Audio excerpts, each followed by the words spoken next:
خلاص رمضان خلص والعيد خلص ورجعنا للروتين بتاعنا اليومي، بس في نفس الوقت داخلين على موسم افراح ومناسبات كتير. فهعمل شوية فيديوهات كده ممكن تفيدكم لما تيجوا تعملوا ميك اب لو انتوا رايحين اي مناسبة، فرح او خطوبة او اي حاجة، اي مناسبة عندكم وعايزين تحطوا فيها ميك اب. هبتدي شوية حاجات كده تيبس او نصايح او تريكات ازاي تعملوا الميك اب ده. فيديو النهاردة هركز على الايلاينر بالذات للناس اللي عندها عيون مبطنة زيي.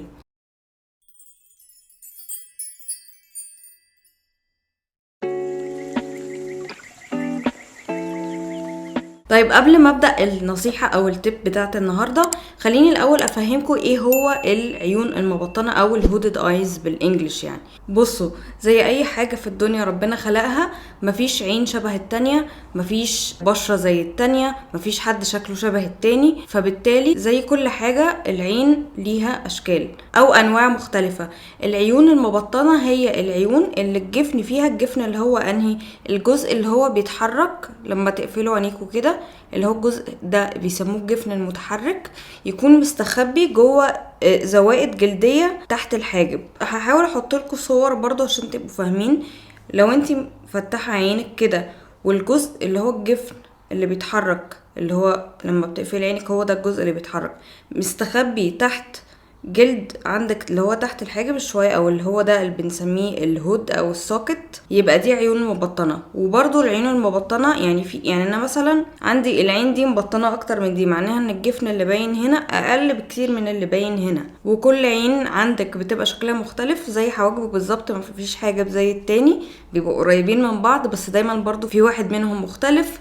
بالتالي ناس كتير على فكرة لما بيجوا يحطوا ايلاينر العين بتبقى مظبوطة قوي، ويجوا يعملوا العين التانية بتبقى مختلفة او بتبقى اصعب عليهم. طبعا الناس اللي ربنا رزقها بعيون مش مبطنة بيبقى سهل عليهم رسم الايلاينر. طبعا كده كده كل تكنيك في الميك اب محتاج ممارسة، especially في الايلاينر، لان هو يعني عايز حد ايده ثابته، عايز تمرين كتير، لو بالذات لو عايزه تطلعيه وينج مثلا مش مجرد خط فوق العين. يعني خلينا نتفق ان اي حاجه في الميك اب محتاجه تمرين كتير وتكرار عشان تقدروا تعملوها.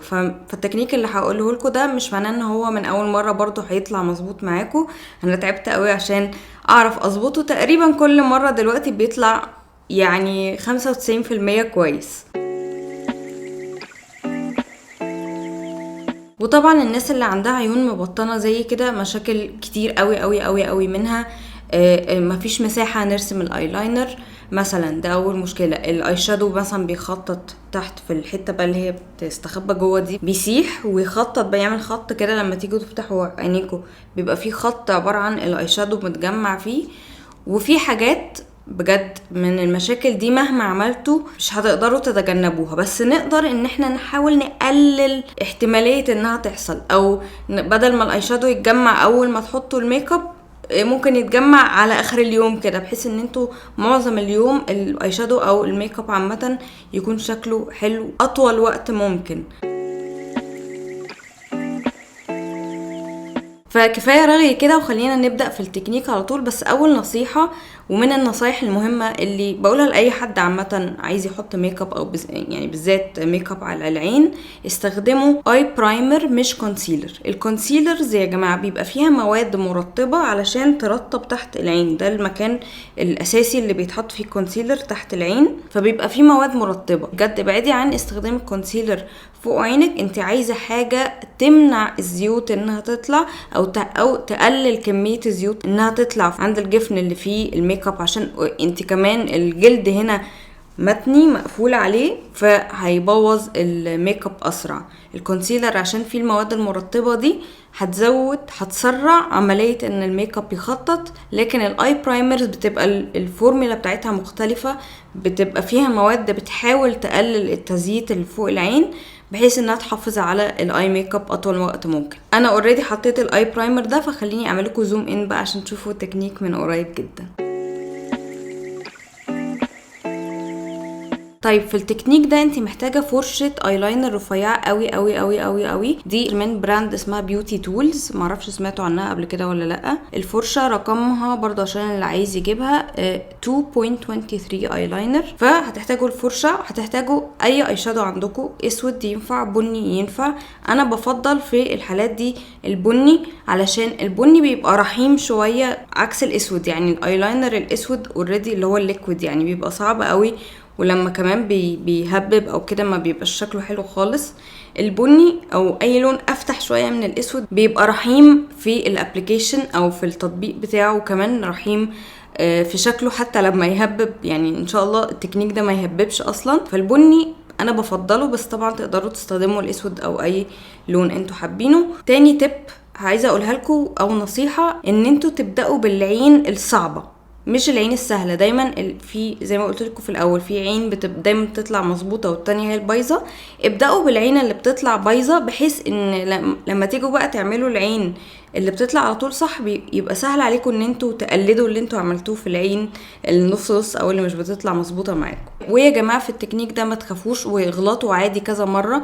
طبعا ما تعملوش كده، ما تجوش مثلا يوم الفرح اللي انتوا هتحضروه او اي مناسبه او اي يعني الحاجه قبل ما تنزلوا على طول تجربوا، لا جربوه قبليها بكذا يوم بحيث تتمرنوا عليها قبل المناسبه او الحاجه اللي انتوا بتحطوا لها ميك اب. انا هستخدم اي شادو بني زي ما قلت لكم، فهاخد اللون البني ده واحط منه على الفرشه كده.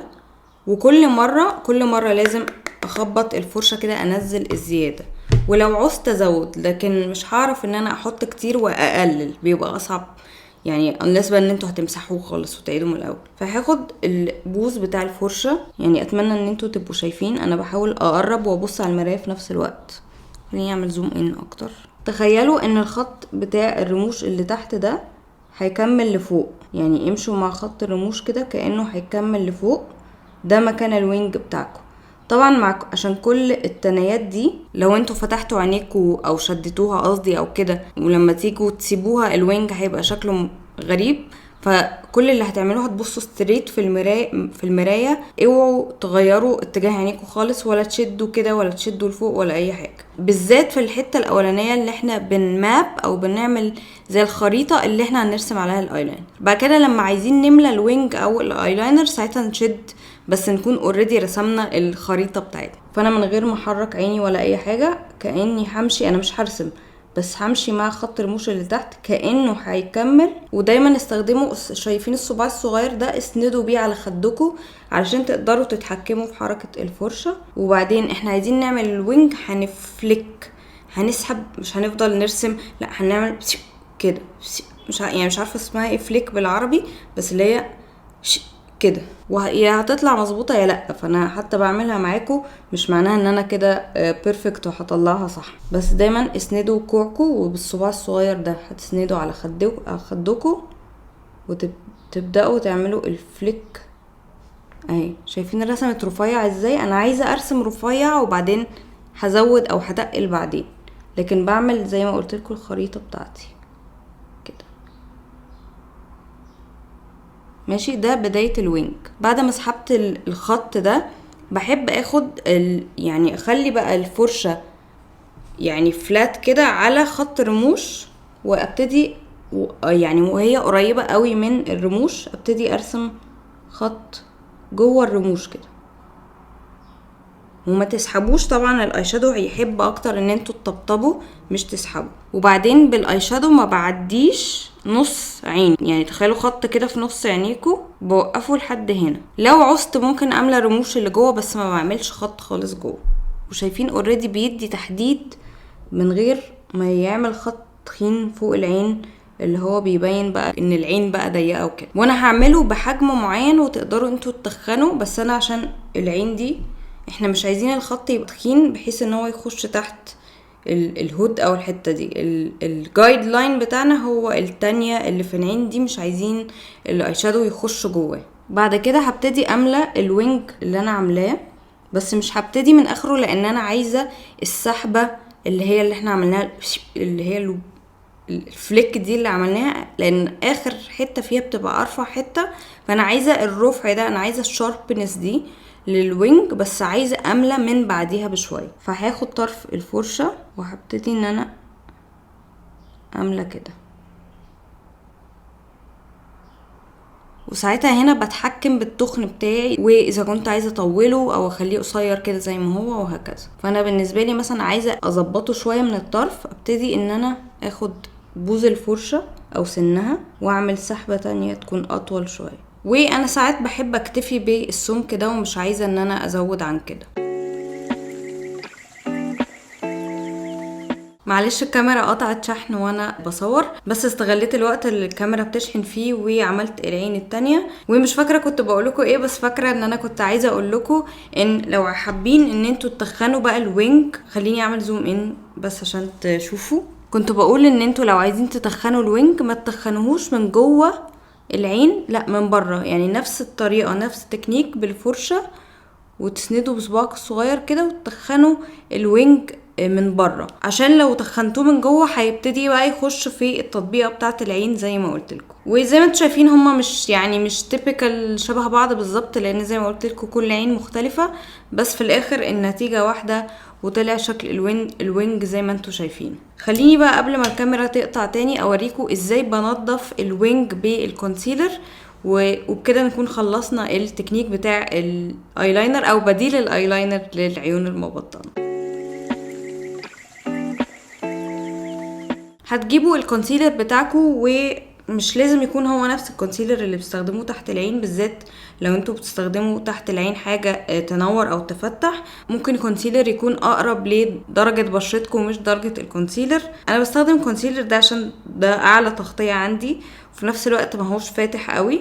ده التو فيست بورن ذس واي مالتي يوز سكالبتنج كونسيلر، دي درجة لايت بيج، وهي تقريبا شبه لون بشرتي بالظبط. نفسي اجيب منه لون افتح عشان استخدمه تحت عيني، بس ما عنديش دلوقتي. فهبتدي اخد نقطة على الباليت بتاعتي، وهبتدي اخد فرشة رفيعة زي بتاعة الايلاينر بس تكون فلات. انا عندي الفرشة دي كنت جايبها من زمان قوي من H&M، بس ما عادوش، مش عارفة لسه بيبيعوا فرش ولا لا، بس زي ما انتم شايفين يعني قد ايه رفيعة. اي فرشة فلات عندكم تنفع. وهاخد نقطة، دي نقطة ده كانت فاونديشن اللي انا بستخدمها، بس دي نقطة الكونسيلر. وهبتدي اخد الفرشة كده واحطها في الكونسيلر، بس مش بس كده، لا انا هنزل منها زيادة كده علشان انا مش عايزة كونسيلر كتير، علشان برضو ما يهببش الاي شادو. وهاجي تحت الوينج بقى اللي انا عاملاه ده، معلش هبص على المرايه، وساعتها هنا ممكن ارفع لان انا خلاص ظبطت رسمه الوينج. ساعتها ممكن اشد حواجبي عادي او عيني، وابتدي ارسم بالكونسيلر الفرشه الفلات دي حوالين الوينج كده، بحيث ان انا اي مثلا حته طلعت منك زياده عايزه ترفعي عايزه تظبطي بالفرشه الفلات دي، تقدري تتحكمي في سمك الوينج. وبعد كده تسحبي بقى الكونسيلر الزياده كده، ممكن تعملي له بلند بايديكي او بالفرشه او بالسبونج. اهم حاجه ما تجيش بقى على الخط بتاع الايلاينر، لان انت خلاص الرسمه بتاعه الكونسيلر دي ظبطته. زي ما انتوا شايفين لما بشد عيني شكل الوينج اصلا بيختلف ازاي. فانا هشوف ايه اللي في الوينج عايزه اظبطه، لا هو مظبوط، بس هبتدي انضف يعني همشي. شايفين متن يعني طالع كده وبعدين كده، مش هبوظ اي حاجه في الوينج عشان ما يتغيرش الشكل بتاعه. همشي حواليه كده من غير ما اغير شكله. بس انتي لو عندك حته زياده عايزه ترفعيها تمشي فوقيها. وابتدي اسحب الكونسيلر لتحت كده وادمج بصوابعي. شايفين بقى شارب ازاي بقى من الناحيتين وكده، واحنا لسه ما خلصناش باقي الميك اب. فلما احط بقى الكونسيلر كمان اللي انا هحطه والبلاش وكل حاجه هيبقى شكله والماسكارا طبعا، او لو بتحبي تحطي رموش هيظبط مع باقي الميك اب حلو قوي. هخلص باقي الميك اب واسيب الكاميرا تشحن شويه واوريكم الفاينل لوك.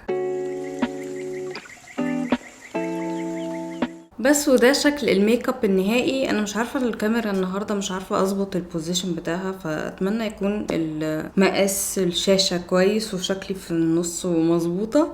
بس ده شكل الميك اب النهائي. كسلت احط بقى ماسكارا او رموش عشان هشيل الميك اب ده دلوقتي على طول. بس انتوا يعني خلاص فهمتوا الفكره. اتمنى يكون التريكات دي كانت مفيده ليكم. قولولي في الكومنتس لو انتوا جربتوها، يعني روحوا بعد الفيديو ده اقعدوا كده العبوا مع نفسكم وجربوها.